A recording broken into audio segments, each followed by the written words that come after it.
শ্রীমাই বিতর্কের অনেকখানি শুনিয়াছিলেন, কিন্তু প্রখর বৈরাগ্যের প্রতিষ্ঠিত তাহার মন কোনো পক্ষ গ্রহণ করিতে পারিল না।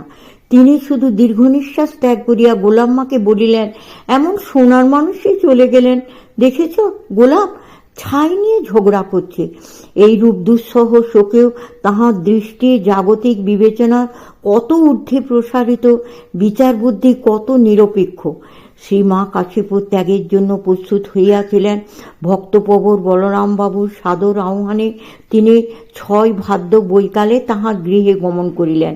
ঠাকুরের অদর্শন এবং নিজ নিঃসহায় অবস্থার কথা ভাবিয়া তিনি তখন অত্যন্ত কাতর হইয়া পড়িয়াছিলেন। ইহা সহজেই বুঝিতে পারা যায়। অনন্ত শ্রী শ্রী ঠাকুরের শাশ্বত চিন্ময় বিগ্রহে সাক্ষাৎকার পাইয়া এবং সন্তানগণের মুখে মা ডাক শুনিয়া তিনি কিঞ্চিৎ সান্ত্বনা পাইয়াছিলেন। কিন্তু সে দুর্বিষহ বিরহ তো সহজে ভুলিবার নয়।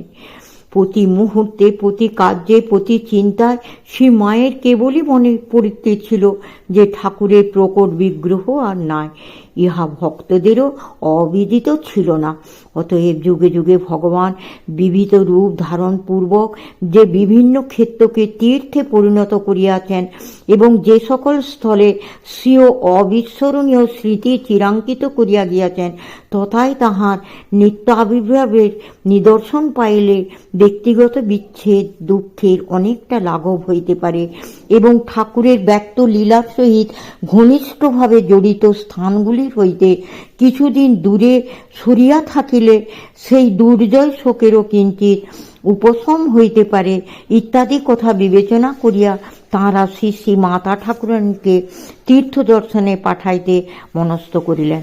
তদনুসারে বলরাম ভবনে 8 দিন থাকিয়া শ্রী মা 15 ভাদ্র শ্রী বৃন্দাবন দর্শনে যাত্রা করিলেন। সঙ্গে চলিলেন শ্রীযুক্তা গোলাম্মা, লক্ষ্মী দিদি ও মাস্টারমশাইয়ের স্ত্রী এবং পূজনীয় যোগেন মহারাজ, কালী মহারাজ ও লাটু মহারাজ। পথে তাহারা দেওঘরে নামিয়া ঈশ্বর বৈদ্যনাথ দর্শনান্তে পরের গাড়িতে কাশীধামে চলিলেন। এখানে 8-10 দিন অবস্থান পূর্বক তাহারা প্রাণ ভরিয়া ঈশ্বর বিশ্বনাথ, ঈশ্বর অন্নপূর্ণা এবং অন্যান্য প্রসিদ্ধ দেবদেবীকে দর্শন করিলেন। শ্রীমা বেণীমাধবের ধ্বজায় আরোহণ করিয়া ঈশ্বর বিশ্বনাথের সুবর্ণপুরী দেখিলেন। ঈশ্বর বিশ্বনাথের আরতি দেখিয়া তাহার ভাবাবেশ এতই বর্ধিত হইল যে তিনি অন্যমনস্ক হইয়া অস্বাভাবিক গুরু পদক্ষেপে বাসস্থানে ফিরিলেন এবং পরে জিজ্ঞাসার উত্তরে বলিলেন, ঠাকুর আমাকে হাত ধরে মন্দির থেকে নিয়ে এলেন। একদিন তিনি অপর মহিলাদের সহিত ভাস্করানন্দ স্বামীকে দর্শন করতে গিয়াছিলেন। গিয়া দেখেন তিনি উলঙ্গ অবস্থায়। শ্রী মা ও অপর সকলে উপস্থিত হইলে তিনি বলিলেন, শঙ্কা মত কর মাই, তুম সব জগদম্মা হো, শর্মা ক্যা? দেখিয়া শুনিয়া শ্রী মায়ের যাহা বোধ হইয়াছিল তৎসম্বন্ধে পরে বলিয়াছিলেন, আহা কি নির্বিকার মহাপুরুষ, শীতে গ্রীষ্মে সমান উলঙ্গ হয়ে বসে আছেন। কাশী হইতে সকলে অযোধ্যায় উপস্থিত হইলেন এবং তথায় একদিন থাকিয়া শ্রীরামচন্দ্রের লীলাভূমি সন্দর্শন করিলেন। অযোধ্যা হইতে বৃন্দাবন যাত্রার পথে শ্রীমা অভাবনীয় রূপে ঠাকুরের সাক্ষাৎ পাইলেন। শ্রীমায়ের বাহুতে ঠাকুরের সুবর্ণ নির্মিত ইষ্টকবচ ছিল। তিনি উহা সযত্নে রাখিতেন ও পূজা করিতেন। রেলগাড়িতে তিনি ওই বাহু জানালার স্পার্শে উপর দিকে রাখিয়া শয়ন করিয়াছিলেন। ঠাকুর গবাক্ষ পথে মুখ বাড়াইয়া বলিলেন, কবচটি যে সঙ্গে সঙ্গে রয়েছে, দেখো যেন না হারায়। মা তৎক্ষণাৎ উহা খুলিয়া যে টিনের বাক্সে ঠাকুরের নিত্য পূজিত ফটোখানি রক্ষিত ছিল তাহার মধ্যে রাখিয়া দিলেন। তদবধি তিনি উহা আর বাহুতে ধারণ করেন নাই।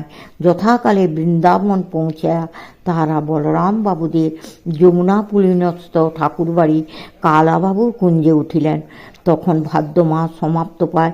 বর্ষ শেষে বৃন্দাবনের বনরাজি অপূর্ব শ্রী ধারণ করিয়াছে।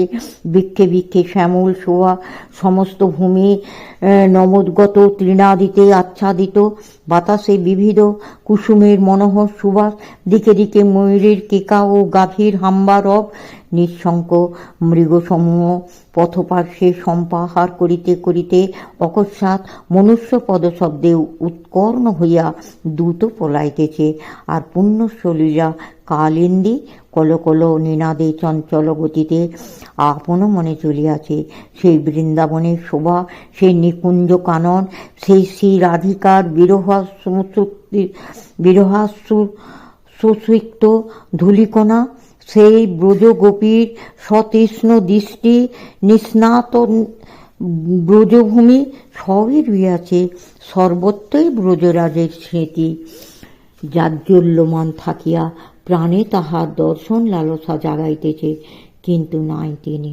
বৃন্দাবনে আসিয়া বিধুরাশির মায়ের মনে হাহাকার উঠিল। ইহার পূর্বে তিনি রামকৃষ্ণের অন্তত